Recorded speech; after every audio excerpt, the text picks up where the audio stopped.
Nakatanggap ako ng tawag mula sa aking kumpanya at ako'y pinapaluwas na ng Maynila. Ang araw mga noy, mga nay. Klase-klaseng kwento ng mga seaman bago sila makasampa ng barko. At ito ang kwento ko. Training, medical, at marami pang trainings ang nakaabang na schedule sa akin bago ma-aproban ng isang employer at mabigyan ng kontrata. Alas 8 na ng umaga na ako'y makarating sa dormitory at ito ang bumugat sa isang mahabang pila na yung iba mas maaga pang dumating sa akin. Alas 2 na ng hapon na nagkaroon ng bakanting bunk bed. At sa wakas, makapagpahinga na rin mga nay. 40 katao kami sa isang kwarto at nagising ako nang nag-upisa ng magayak ang ibang kasamahan ko sa kwarto. At hinanda ko na rin ang sarili ko para maumpisahan ang mga gagawin ko sa buong mag-araw. Inumpisahan ko ang aking araw sa pagpunta sa medical clinic.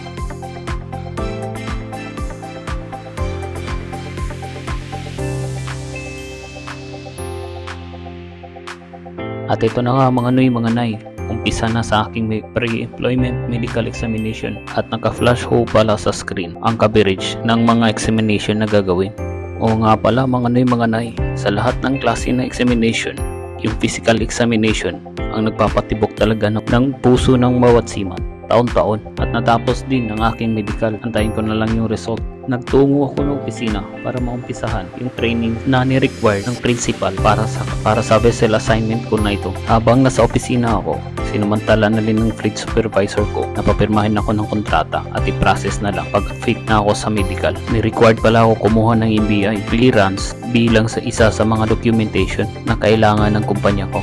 Kinabukasan, pumunta agad ako sa NBI at nadaanan ko to si Manong at si Manong may dala-dala ang NBI online payment placard.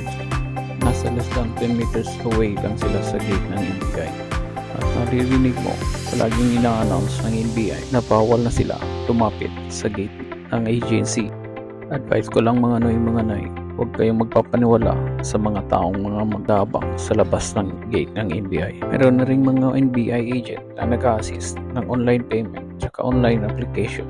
NBI clearance certificate, diretso ka na pumasok sa loob ng agency at i-assist ka na ng mga agent. 15 minutes lang natapos yung lahat ng transaction ko sa loob ng agency.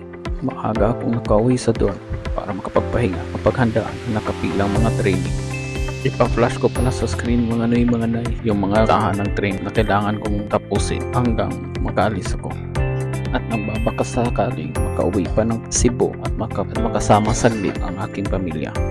Tuloy lang ang mga pangarap mga nay. Malayo pa tayo pero malayo na. Tayo na rin ang narating natin. Tulong ng Panginoon sama-sama nating abutin at kunin mga biyaya na katakda para sa atin.